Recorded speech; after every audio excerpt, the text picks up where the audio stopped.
From VTV Channel 6 Studios in downtown Vernal, this is Local Point with your host, Chris Piner. Welcome to Local Point, brought to you by Strata Networks. I'm your host, Chris Piner. On today's show, we'll be talking about two upcoming community events, Trees for Charity and the Jarvie Ranch Winterfest. My first guest is Janalee Kinsey, representing the Trees for Charity Committee. It's good to have you here, Janalee. Thanks, Chris. I'm glad to be here. I like to have my friends on here, people that I know. Everybody's good friends, but I know you. Yep. So you're working with the Trees for Charity again this year. How long has this been that you've been doing this? We actually figured out this is our 17th year, so it's actually been going longer than we had realized. That's the overall Trees for Charity event. How long have you been doing this? I have been helping on the committee for about 3 years now. I decorated a tree a couple of years before that and decided that was not my thing, and so I volunteered for the committee. But it got you pulled into it. Yeah, so it's a great cause. And the committee, you're working on this not just around this time of year, right before the event. There's a lot that goes into this, isn't there? Yeah, we start in the summer, and then we meet after the event, too, just to talk about what was good, what was bad, what do we want to change. How do we want to fix it up and make it better for next year? You've got Christmas on the mind then almost all year round. Yeah. That's not a bad thing. Not I think that's a good thing. Yeah. Well, let's, for our viewers, just review quickly what the event is, Trees for Charity.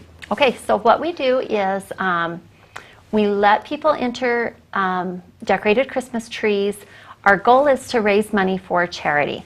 So we have a free tree view. People can come and look.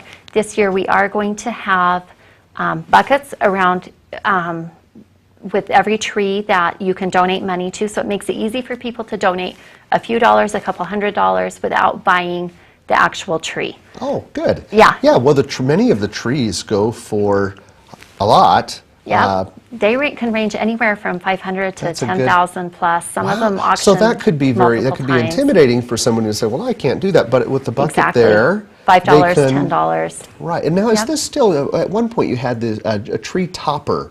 And that's the tree topper. That's what this is. Yep. We're actually just going to put them right with the trees this year. Right. Yeah. So that So people. if you see a good cause, you can donate to that cause. Exactly. I think that's really important that you mentioned that, Janalee, because the trees are beautiful and it's festive and it really is a fun way to celebrate the holiday. Go visit and walk through the tree view. Yep. But the emphasis actually is charity. Exactly. Yep. Our goal is to raise money for the charities. And the tree sponsors, every person or business that puts in a tree chooses the charity that they want the money to go to. It's not all going to American Cancer Society. There's not one overall charity for the event. Every tree represents a different cause. Exactly. Something that's near and dear to that, usually something that tree decorator has. So if I'm walking through the tree view, enjoying the festive atmosphere, and I happen to see a charity that touches me, a great way to give to that charity then would be to add a tree topper, toss a little money in the bucket there for that tree. It's going to go to that charity. Yep, exactly. All of it goes to that charity. Yep. And we've changed it a little bit this year too, in that we have limited it to 2 trees per charity. So we've got 60 trees this year instead of 50. So we have 30 different charities represented. So at least 30 different. At least, you may even have more. Exactly. I'm sure we have more than that. Right. Sometimes it's a family in the community that's in need, or someone with medical needs. It could be American Cancer Society. Donate to that tree. That's how you're going to get to that charity. Exactly. And where does this event take place? So the tree view is November 29th and 30th. So the Friday and Saturday after. Immediately following Thanksgiving. Immediately following Thanksgiving. Perfect time. Christmas is on your mind, Dad. Yes. It's free to come down and look. We're open from 11 to 8 on Friday, which also goes right along with holidays. So just make an extra stop on your holidays. Where is the event this year? At Western Park. It is at the Western Park Complex, where it's been for quite some time now. Yeah, for a long time. Right. Yep. I remember a time or two it was in a different location, but really that's been its home, and there's still room there. Yep. For all of these trees. Yeah, next year we'll be in the new building, hopefully. So, oh, that's right. All right, now there's the auction itself. Yes. When is that? The auction itself is the Monday night following Thanksgiving, so it is December 2nd. The doors open at 5, so anyone interested in buying a tree is welcome to come down and take that last look around and decide which tree you want. Doors open at 5. Dinner starts Dinner starts at 6 and the auction starts at 7. What is the ticket price to come that night? Tickets are $25 per seat, or you can reserve a table for $200 that seats 8 people. So bring your great. friends, your coworkers. And sit together and enjoy the atmosphere. And it's so fun. Let's talk about it is fun. The whole thing just feels so good, and I've mentioned that many times before. Nothing feels better than charity and watching that spirit of giving, and it's so present there at that event. The silent auction is also part of it, and you might still be looking for some items for that? We are full for trees, but we are definitely taking silent auction items still. Silent auction items can be anything from a blanket, a picture that someone's painted, a gift basket, something like that.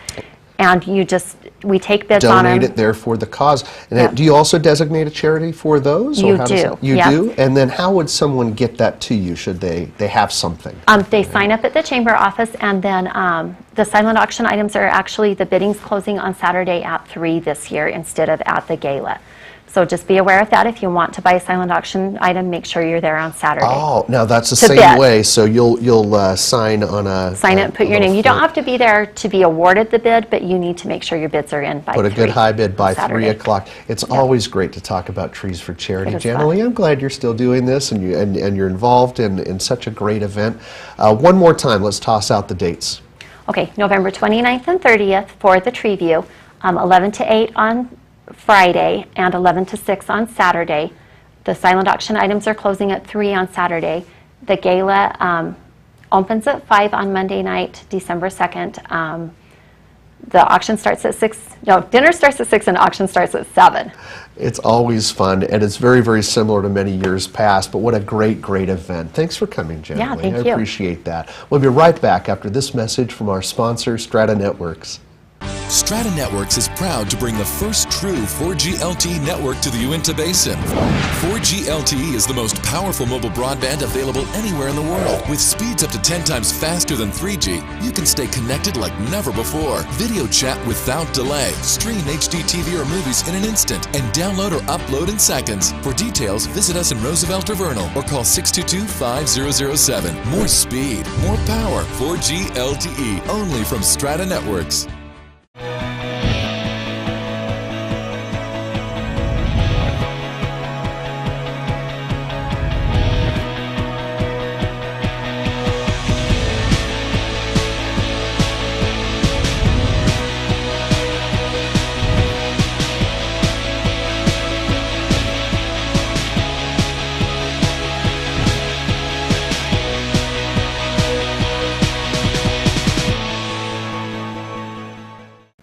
Welcome back to Local Point. I'm now joined by Bob Massey, Ranger at Jarvie Historical Ranch, and Marta Call, BLM Staff Assistant, here to talk about the Jarvie Ranch Winterfest. What a fun show we have today to talk about seasonal things. Now the Jarvie Ranch is just a fixture here in the Uinta Basin. Bob, tell us a little bit about the ranch itself. Okay. We're a National Historic Site located in a very remote area of Daggett County, where right on the river. Yeah, right on the river, where one of the major hideouts for outlaws such as Butch Cassidy and the Sundance Kid hung out. And this is what we would call Browns Park. Does that fit into that whole area? Yeah. We call it Browns Park. Yeah, Browns Park is actually the valley. It's roughly 30 miles long and 6 to 8 miles wide in most places. And is the Jarvie Ranch right in Browns Park? We're at the... Or near it? Yeah, we're actually at the western end of Browns Park. I see. In the Utah section. Right. So if someone wanted to, Marta, get directions there, if they were not sure or they were new to the area, where would they find that information? On the BLM website. It will be on your screen. You can just look it up and go to the blm.gov, drill down to Utah and the Vernal, and you can click on the recreation area, Browns Park, and it'll give you really detailed directions.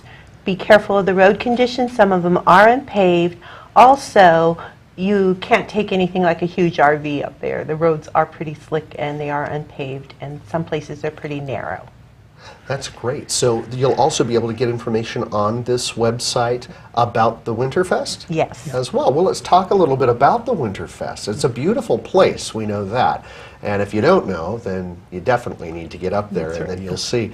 But what goes on at the Winterfest? We have a family festival designed to educate as well as entertain young family members up to